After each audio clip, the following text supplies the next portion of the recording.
20-year president of the National Women's Suffrage Association, women's rights activist Elizabeth Cady Stanton presents the individual path of life, emphasizing and elevating women. As women's rights became a movement, promoting our entitled rights are given to us by God, women need not another soul's approval for equality. 1848, Seneca Falls, New York, Elizabeth's speech endowed the solemn, solitary tribulations. The point I wish to bring before you on this occasion is the individuality of each individual, the right of individual conscience and judgment. In discussing the rights of women, we are to consider first what belongs to her as an individual in a world of her own, the arbiter of her own destiny. Secondly, if we are to consider her as a citizen, as a member of this great nation, she must have the same rights as all other members, according to the fundamental principles of our government. Thirdly, viewed as a woman, an equal factor in civilization, her rights and duties are still the same: individual happiness and development. Fourthly, it is only the incidental relations of life, such as mother, wife, sister, daughter, which may involve some special duties and training. The strongest reason for giving women all opportunities for higher education, for the full development of her forces of mind and body, a complete emancipation from all forms of bondage, from all the crippling influences of fear, is the solitude and personal responsibility for her own individual life. To appreciate the importance of fitting every human soul for independent action, think for a moment of the immeasurable solitude of self. We come into the world alone. We leave it alone. In youth, our most bitter disappointments, our brightest hopes and ambitions are known only to ourselves. Even our friendship and love, we never fully share with another. There is something of every passion and in every situation we conceal, even so in our triumphs and our defeats.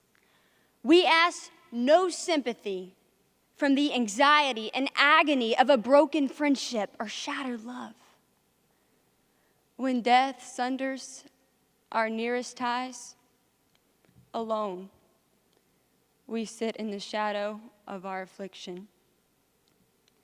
Amid alike the greatest tragedies and our greatest triumphs of life, we walk alone, seeing then that life must ever be a march.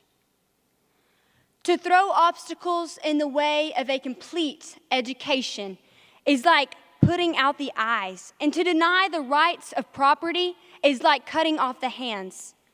To refuse political equality is to rob the ostracized of all self-respect and a voice in choosing those who will make and administer the law, a choice in the jury before who they are tried, and in the judge who decides their punishment. Think of woman's position. The young wife and mother at the head of some establishment, with a kind husband to shield her from the adverse winds of life, secure against the ordinary ills of life, has a certain harbor of safety.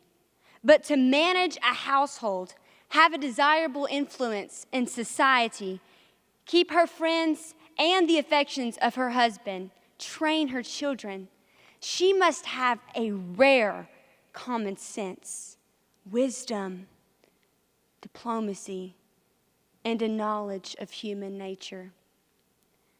But society says women do not need knowledge of the world. Inasmuch then, as women shares equally the joys and sorrows of time and eternity, is it not the height of presumption in man to propose to represent her at the ballot box and the throne of grace, to do her voting in the state, her praying in the church, and to assume the position of high priest at the family altar? Nothing adds such dignity to character as the recognition of one's self-sovereignty, the right to an equal place, everywhere conceded, a place earned by personal merit, not an artificial attainment by wealth, position, and family, rich and poor, intelligent and ignorant, wise and foolish, virtuous and vicious, man and woman. It is ever the same.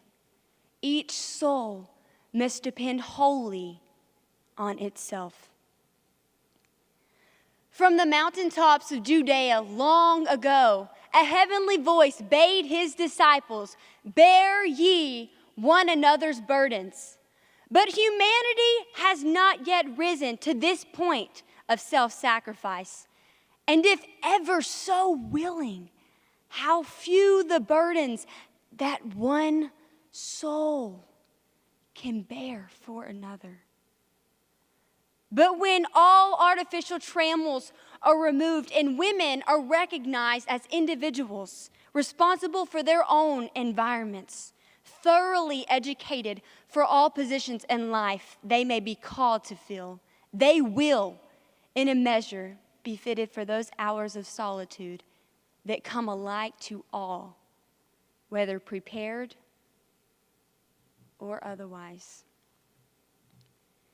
There is a solitude in which each and every one of us has always carried. More inaccessible than the ice-cold mountains, more profound than the midnight sea, the solitude of self. Thank you.